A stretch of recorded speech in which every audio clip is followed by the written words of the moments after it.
I'm Cameron Braxton, and this is our new principal, Mr. Matthews, here at Maynard Senior High. And I just had a couple of questions for you, sir. Absolutely. So why did you decide to become a principal yourself? Well, for one, although I enjoyed being a teacher coach, I wanted to affect kids on a more broader base. And given the opportunity to become a principal instead of Texas is a privilege. So after I did my teaching, student teaching, and then my teaching and coaching tenure in Tyler ISD, at John Tyler High School, and Bolton Middle School, I decided to venture into administration. So I received an opportunity through a cohort at Stephen F. Austin State University, where I received my master's in education administration. Okay, and why here? Well, for one, Maynard is a place of potential. It has a rich heritage here. There's a lot of potential when it comes to industries and businesses, but most importantly, it's a place where kids have proven to thrive, and being given the opportunity to be principal at Maynard Senior High School will give us the opportunity to expose our kids to more opportunities that are going to be out there, that are coming our way. Favorite sport? Favorite sport to watch is football. Okay. Favorite sport to play is golf. Surprising. Did not think of you as a golf individual. I love golf. I love golf. What I did learn is that it's important for students like yourself and others to expose themselves to sports and entertainment outside of the norm. A lot of people say, man, you're a big guy, you gotta play football, you gotta play basketball. What they don't know is that I enjoy playing golf, I enjoy playing tennis, as well as my 12-year-old son. He loves to do the same. But he also plays the violin and he plays the drums. So I want to expose him to a lot, which is my goal in life, not just to help educate kids and help them graduate with more than a diploma, but I want to expose them to things they may not have the chance to be exposed to otherwise. How do you feel about the flex rooms, and what do you think their purpose is? Okay. Just from a student perspective, to have them around, but then for them to, I guess not say taken away, but to then be restricted upon and told us like, yeah, you can't be sitting here after school, or you got to get out of here. Like, what is your take on that? Well, this is the first high school campus where I've seen flex rooms on all 3 floors, okay? And understand that the flex rooms have a purpose. I'm going to begin to address that question by telling you what a purpose is not. It's not a place for kids to skip. It's not a place for kids to make out. It's not a place for kids to stay away from instruction, okay? Yeah. To avoid teachers. But it's a place to give kids opportunity to collaborate in between classes, because you have that 10-minute passing period. It also gives kids an opportunity to sit and socialize. But with the flex rooms comes responsibility and accountability. We have to get to class on time, because it's paramount that we give those teachers the opportunity to teach from bell to bell. Instruction is the second most important thing on our campus, only second to safety, okay? So, of course, the flex rooms are great, they're beautiful. I think they're awesome to have the opportunity to sit in and enjoy each other. But when it's time to get down to business, guys, it's time to get down to business. Okay. And with that being said, like, how do you feel, well, from my experience as a student over this school year and being a senior, most teachers don't really utilize them, I say. Like, we've been told, like, teachers can go in there for classes or send us in there, whatever, but with that space being there, but for it to be underutilized, how do you feel you could change that? Well, it's going to be fully utilized in a lot more ways, okay? And what I'm going to encourage teachers to do on our students' behalf is to get you all out of the classroom setting and utilize those flex rooms, whether it be in small groups of collaboration, whether it gives you opportunity to get to work with one-on-one with certain partners when it comes to certain projects, or when the teacher just wants to take the whole class out in that area to give them a different scene or scenery from the regular classroom. And I think that's only fair. And I think those are ways that teachers can fully utilize those classrooms, with the understanding that the classroom is the first prioritized place to teach, okay? Because that's where the materials are, that's where the objectives will be, that's where your demonstrations of learning is going to take place. The flex rooms can be used as an alternative setting for teachers and students to utilize to learn. Well, as you did with your talk to us today during 5th period, you highlighted dress code at this school at the moment. And we all have your opinion about it, about the dress code. You want everybody to be coming here respectfully and dressed appropriately for school. Well, I have a couple questions about it. Okay. Because if I remember correctly today, you were speaking about how the dress code has been voted on by administrators and community people and all that other stuff. And I just wanted to ask, with that being said, how do you make a dress code without, like, I guess, student input or involvement? Was there any in that itself? That's a very good question, young man. One of the first things that any administrator or principal worth their salt does is get input and buy-in from all parties involved, okay? And I'll be the first one to say that should have been done. Coming in the middle of a school year, you don't get that opportunity. Understandably. As a principal that comes in January or February after Christmas, you inherit a lot of the things that the previous administration already had in place, okay? So with that being said, it was inherited.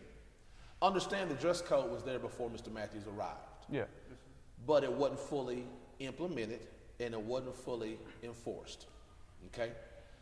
Being the new guy on the block, so to speak, I'm held accountable for the enforcement of things that were already there, okay? And like I said in the assembly, everyone has a boss, man. The superintendent has a boss, which is the board has a boss, which is the state, okay? And the state has a boss, which is the federal government. So with that being said, we're a state-funded school, okay? All public schools have a student code of conduct, or required to have one, dress code when it comes to that, okay? But more importantly, the simple point that Mr. Matthews is trying to make to our kids here at Manor is that I want you all to present yourselves respectfully. It's not about taking away the privilege of you being able to express yourself, because I want you to do that. My son has jeans with holes in them. Matter of fact, I've got a couple of jeans with holes in them. I just don't wear them to work. I can wear them out to the mall, or I can wear them out when I'm at the park or when I'm enjoying family members. But at school, I want you to be the best representation for yourself first, your family second, and then your school. Because you never know when we may have representation come in from different companies or corporations that may want to talk to you, and their company may be uniformed. And if they see us out of kilter when it comes to dress code, I don't want any kid to miss out on that opportunity. Okay. And so with that being said, I want to set every kid up on this campus for success. Whether it's the Army, Armed Forces, the Navy, Air Force, Marines, whether it's AT&T, Verizon, Microsoft, whether it's Whataburger or McDonald's or any other small business that may want to come in, and Walmart may say, we want to give y'all some internships. But they come in and they say, we want to give you 50 internships, Mr. Matthews. I need the 51st kids I can see. And they see kids in flip-flops. They see kids in house shoes. They see kids with bandanas on or with hoodies on. It's not, number one, just about the opportunity. It's about the opportunity that's been lost. Because if they go to another nearby district and those kids are appropriately dressed, who's going to get the better opportunity? Well, with that being said, I would hope that it's more of the qualified and certified group of students, but that might come down to stigma or first impression, or however you would say they believe that they see the school. True. And you and I both know that if Mr. Matthews had walked up in here today with a pair of Dickie shorts on and some house shoes and a muscle shirt, and it had Manor Senior High School on it, the first thing y'all would have said was, where do I get that shirt? The second question was, who is this guy? And how is he representing us as the principal? No, Mr. Matthews won't be in a suit every day. I won't be in a shirt and tie every day. It's going to be sometimes I come in a polo button down, and there's going to be some opportunities. I'm going to let the staff and I wear jeans so we can dress down too. But I will always represent you all the best way I can respectfully, which is the only thing I'm asking from every kid and every staff member on this campus, to be the best that you can be at all times. I need 3.5 months of grind for each and every kid on this campus. 3.5 months. For my seniors, going to be the first ones to walk the stage from this school. Juniors going to be the second class. Both groups of students get to etch their mark in the history of this, not just this campus, but this district. And that's big. That's big. You guys get to set the mark for everybody else to reach. Attendance, grades, score, graduation rate.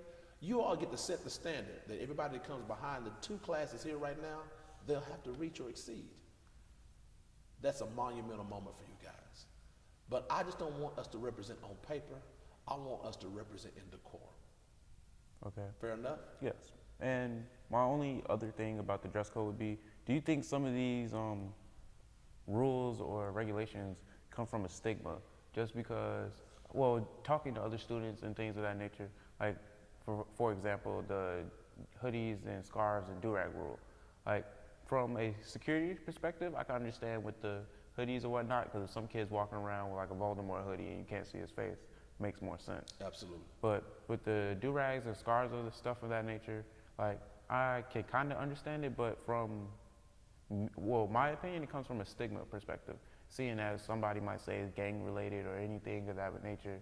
And I moved here from Chicago, Right. so I understand things of that nature. Absolutely. But for us, it's not really a thing of that. Right. Like, it's might have a bad hair day. Some of us brush our hair on a regular occasion, try to get waves, and wearing a do-rag helps with that. Or if a female might be wearing a scarf, had the edges laid down, or it might be a bad hair day. And for us, like, we can understand it, but we just want to understand the, I guess, thought process behind it, because, like, I wear a do-rag at work. Like, it is acceptable for me. As long as I roll it up in the back, I'm straight. So I just wanted to understand from your perspective or your opinion about it. Okay. And I'll be the first one to tell you, I wear a wave cap when I go to bed at night. My son wears a do-rag when he goes to bed at night. He's got deeper waves than I could ever imagine having, okay? And he's found some pro-made that's working for him. So, but I understand your perspective. But this is the key. The key is the majority of our kids don't need to have do-rags or wave caps. It's only a select few. But with the majority, we have to prepare everyone for college and career readiness. And the majority of the colleges and career readiness areas in which kids go to, whether it's the armed forces, workforce, or whether it's McDonald's, you can't wear those do-rags. Now, I understand maybe at your job that may be a little relaxed, and that's cool. Depends on what you go in. But once you leave the campus, I want you ready to prepare for any option that may come your way. And it's not about taking away your privileges, guys. I want everyone to know that. Mr. Matthews don't want to minimize the privileges of you expressing yourself or being you. What I want you to do is to represent yourself in the best way you know how to, so that if the opportunity comes and the recruiter wants to talk to you, or the person who's giving out the scholarship and the internship wants to talk to you, then you won't have to explain why your do-rag is on. You won't have to explain why your scarf or your bandana is on, because it's not there. Because sometimes they may not ask you why. And they just may use that as an opportunity not to give it to you. And I want to eliminate that as a variable. Sure, I want you to have your waves, I want you to look good, I want you to carry yourself well, but there's a time and a place for everything.